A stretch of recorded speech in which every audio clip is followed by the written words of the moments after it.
Right, we're going to leave it right there. The President is addressing the NEC. Let's listen in. And President Jacob Gadley Zuma, who through the 3 days have been with us, having joined the NEC meeting. They added a very wonderful aura, even a historic one. The Provincial Secretary of the Northern Cape, Comrade Deshi, who is emerging as a historian of our movement, remarked that the last time we had 3 presidents of the ANC in one setting, in one meeting of the National Executive Committee, was perhaps in 1936. So it was truly wonderful to have them sitting throughout this meeting. Of course, the great pity was that it's all virtual. We felt their presence, we felt their experience, and in many ways, as members of the NEC, we knew we could draw from their wisdom.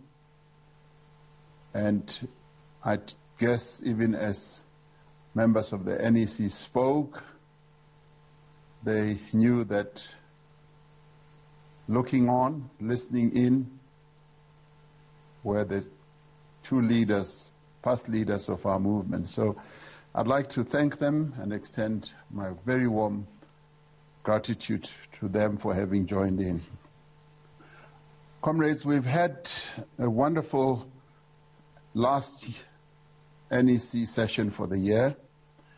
This has been a very productive NEC meeting that in many ways has enabled us to reflect on our work this year and also to identify some of our key priorities as we go into 2021.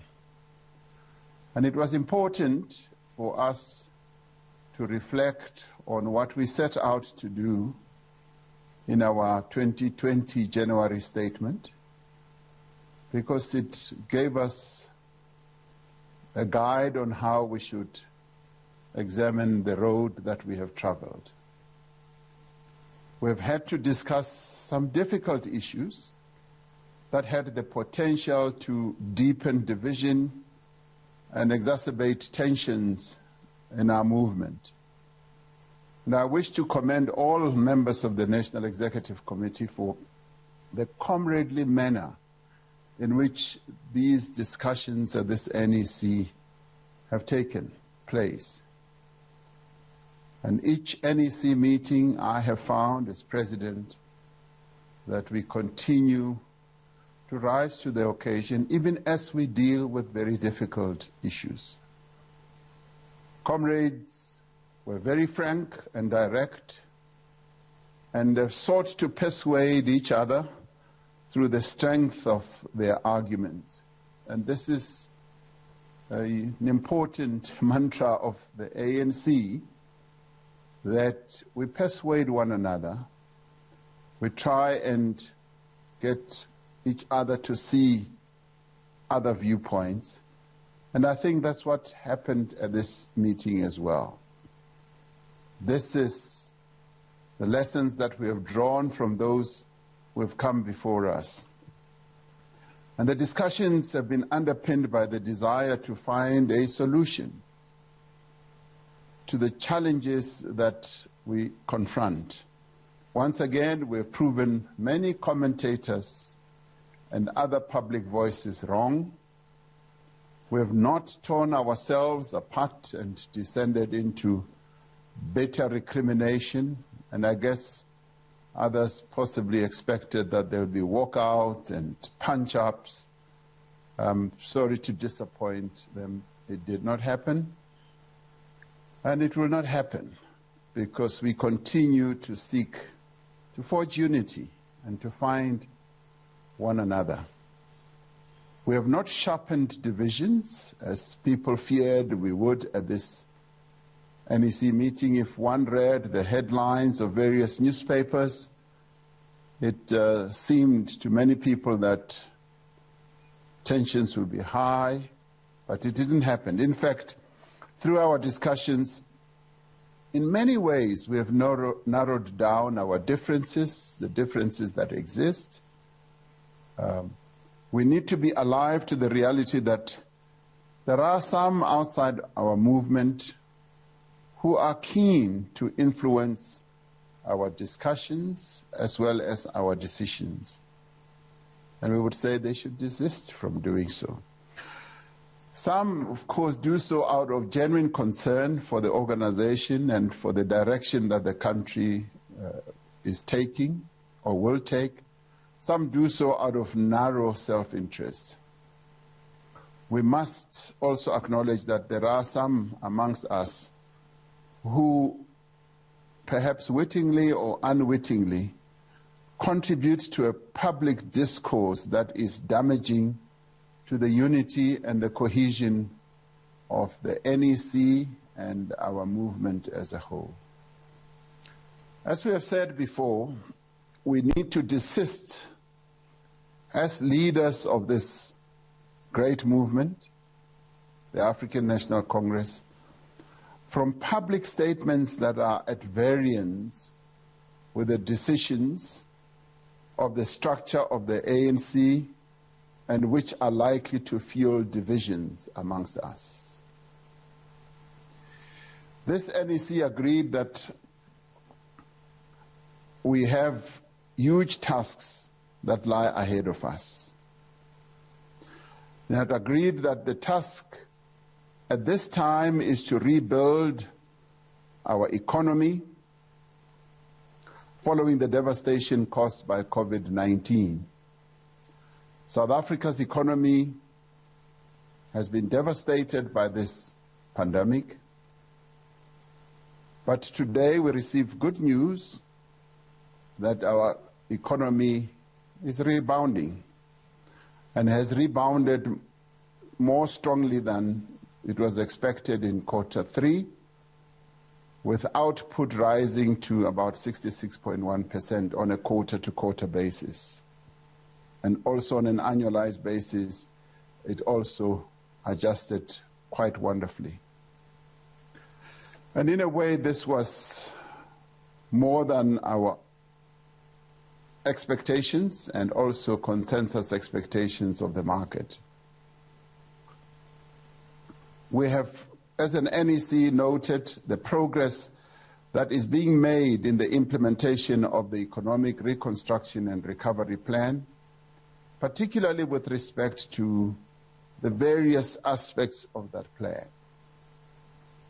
where work is now seriously underway: the presidential employment stimulus, the infrastructure investment, and the measures that we are going to be taking to improve energy generation capacity.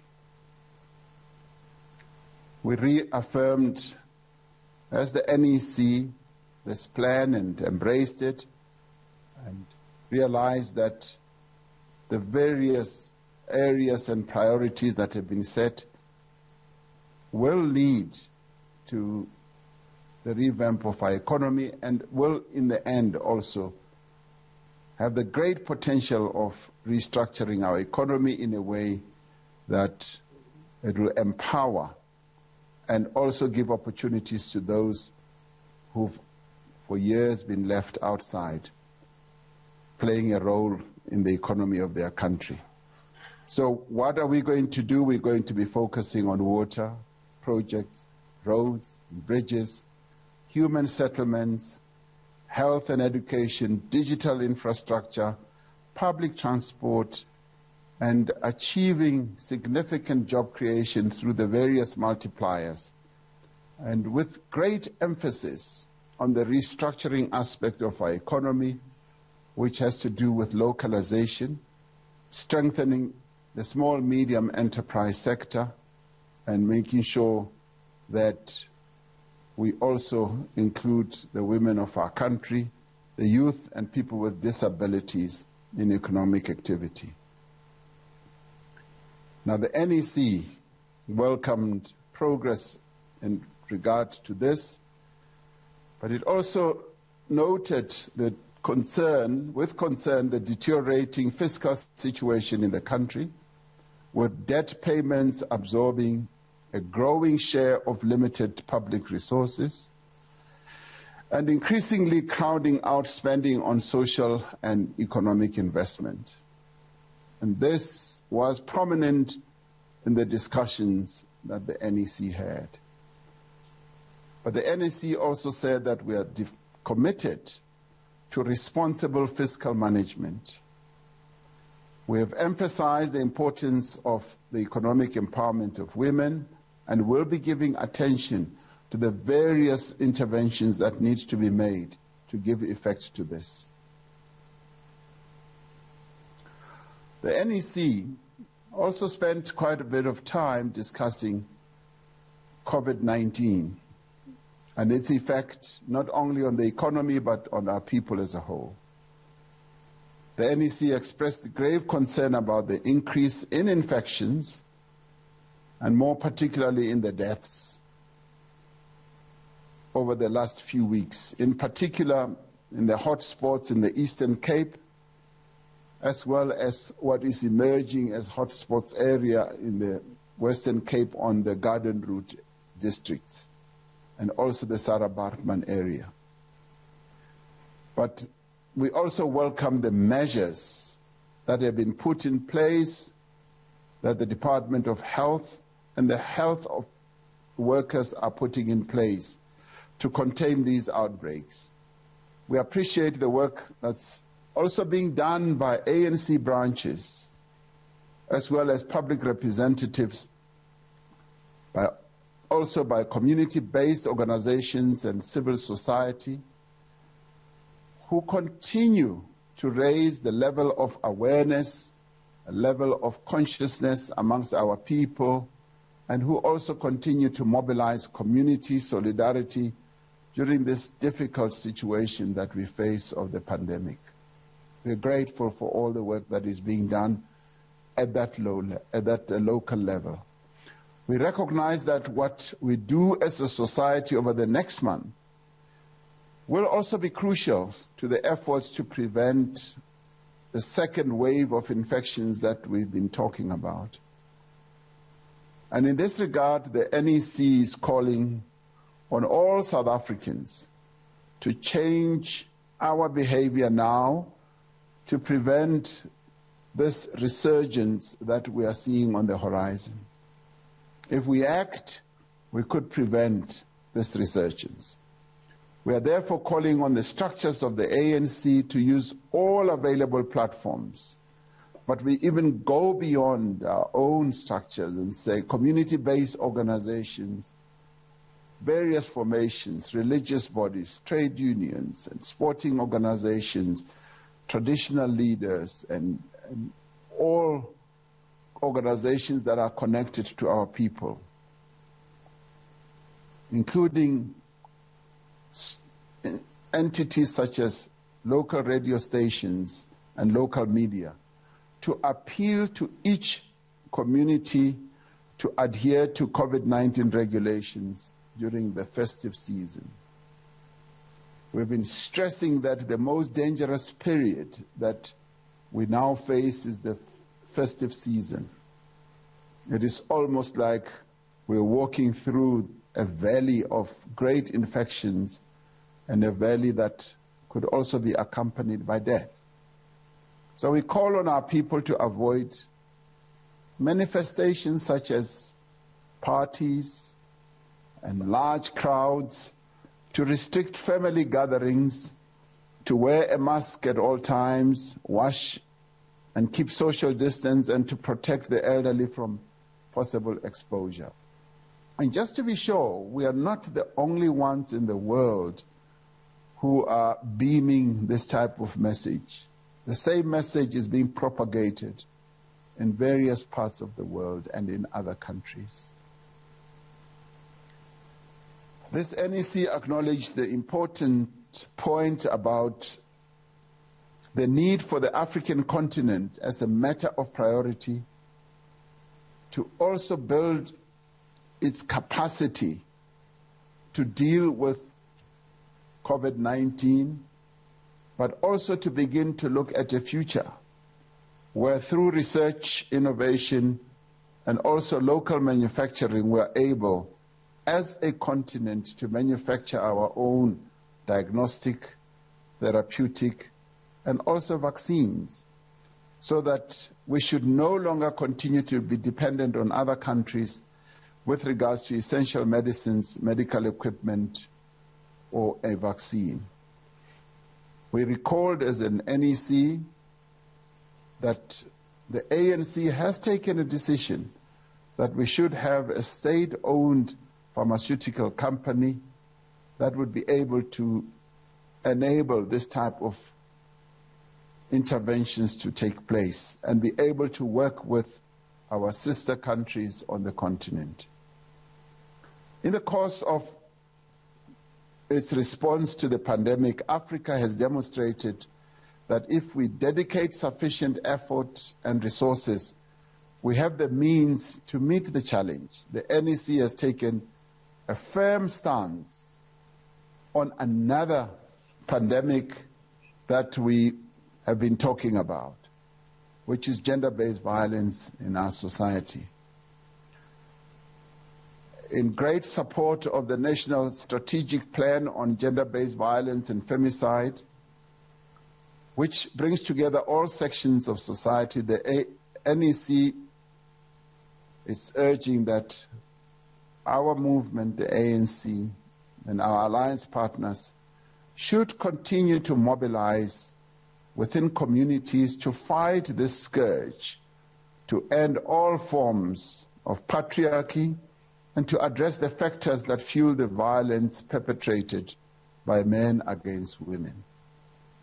We urge our structures to take this up as the most important campaign.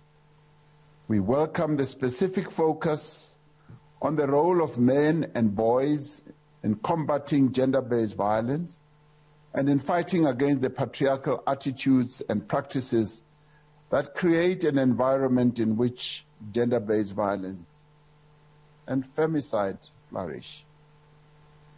We must welcome the dialogues and the engagements with and among men and boys on these issues, and we want to see more and more of these dialogues taking place. As the ANC, we must have a zero-tolerance approach to violence and intimidation against women within our own organization. The acts of violence and the threats of violence that have been made against several women within our organization is deeply distressing, and it must stop. It is a sign both of the persistence of patriarchy in the movement and that of general levels of intolerance within the organization. We must act decisively also to rid our organization of both these tendencies. Now, as part of our program for 2021, we should develop and implement workshops at every level of the organization, from the NEC down to branch committee levels, and in each of the leagues on issues such as patriarchy, gender equality, and gender sensitivity. Further than that, we must take firm disciplinary action against anyone in our ranks found to be perpetrating such despicable behavior. This meeting has had an extensive discussion on the implementation of the resolutions of our conference and the decisions of the NEC on the issue of corruption and other forms of wrongdoing. As the NEC, we have reaffirmed several important principles. We confirm the firm stance we have taken on corruption and wrongdoing within our ranks and within society. There will be no dilution of the position that we have taken in this regard. We will fully implement the mandate of the 54th National Conference and the decisions made by the NEC, understanding that these are fundamental to the renewal of our organization and to the restoration of the credibility of the movement among South Africans. This is a clear mandate that we were given by the conference. Reaffirm the position taken at our meeting of the 31st July to the 2nd of July, that the NEC, the ANC rather, needs to draw a line, a very clear line in the sand between the organization and those who steal and those who commit other crimes against our people. We also reaffirm the decisions on the steps towards the implementation of conference resolution as agreed at our meeting of the 28th to the 30th of August and communicated by the officials through the NEC statement after that meeting. The NEC stressed that there can be no retreat from this position. We will be consistent and we will also be even-handed in the application of these decisions and will ensure that fair and due processes are followed. We have agreed that in order to give effect to these decisions, the officials will finalize the guidelines that will be applied in instances where members of the organization are formally charged with, convicted of, or reported to be involved in corruption or other serious crimes. The NEC has taken note of the legal opinions that were solicited by the officials.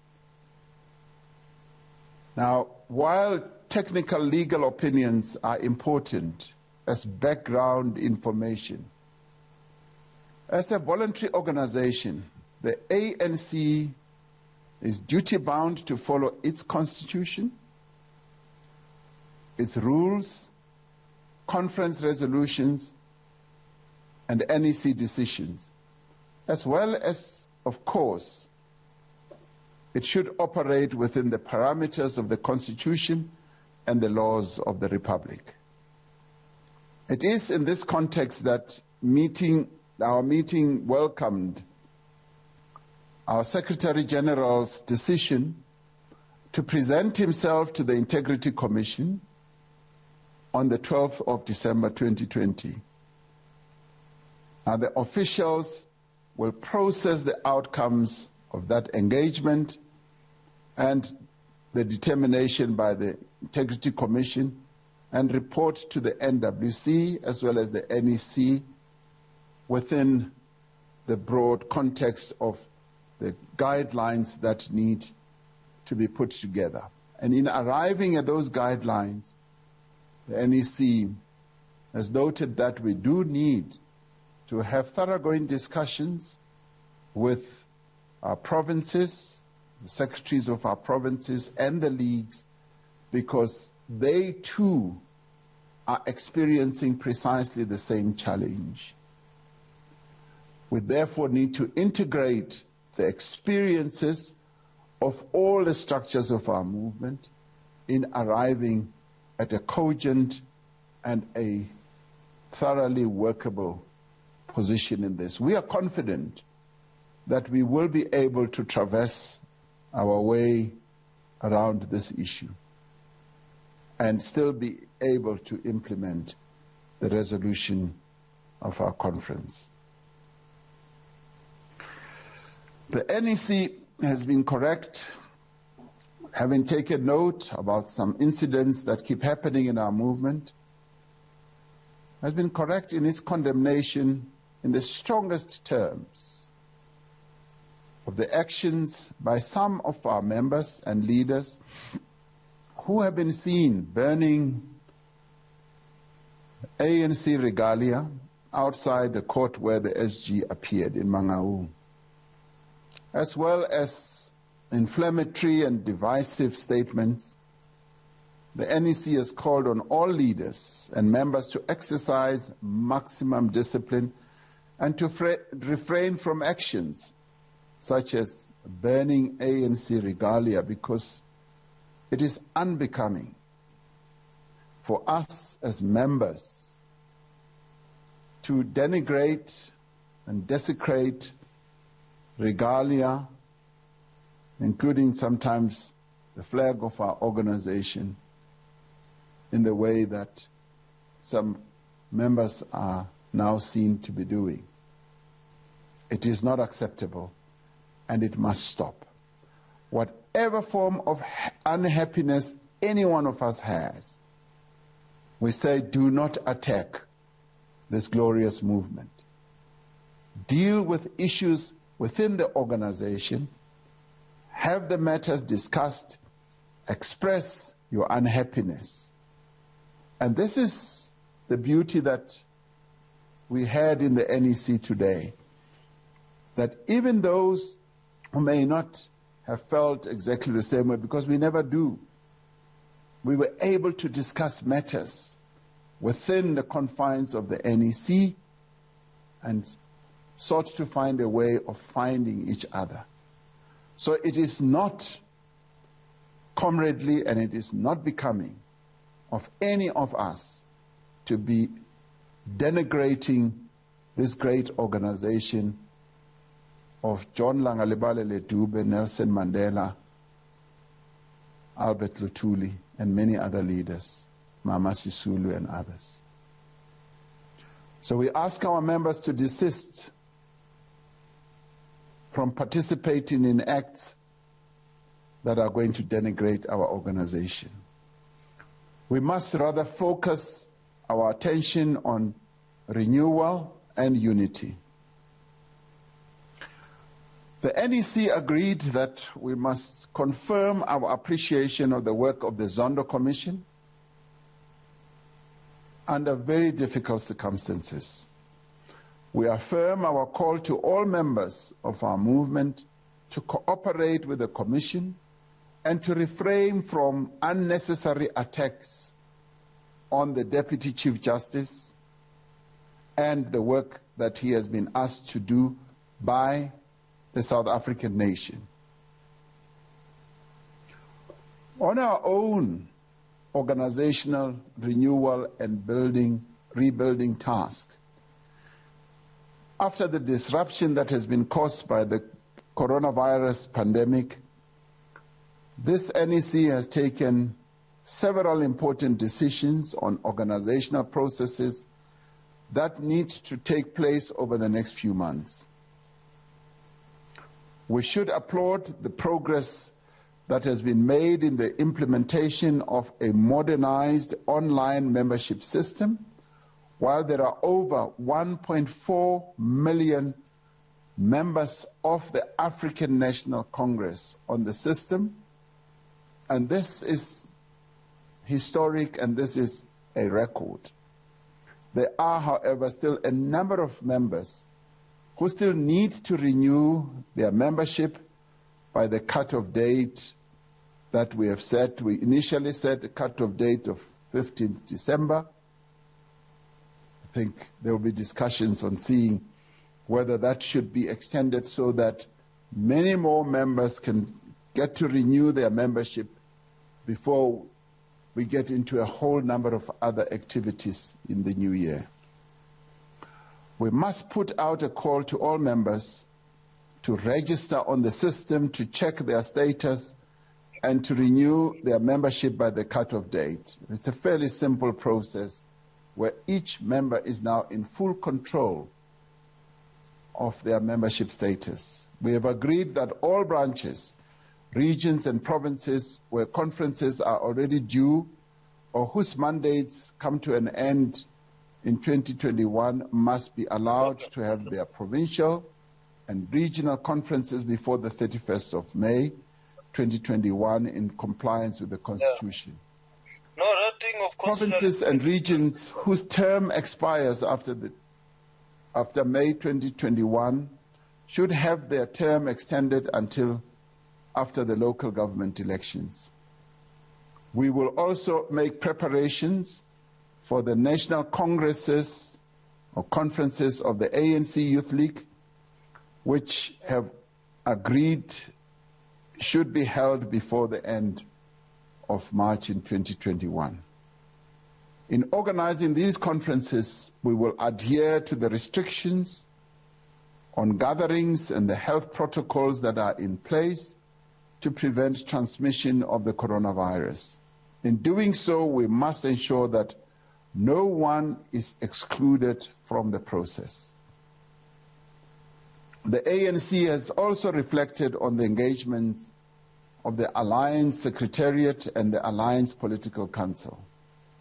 We agreed that there are several issues on which we need to continue engagement, including a common approach to COVID-19 pandemic, the crisis facing our SOEs, the declaration of certain public holidays as non-trading holidays, energy security, the formation of an alliance economics task team, and the local government candidate selection process.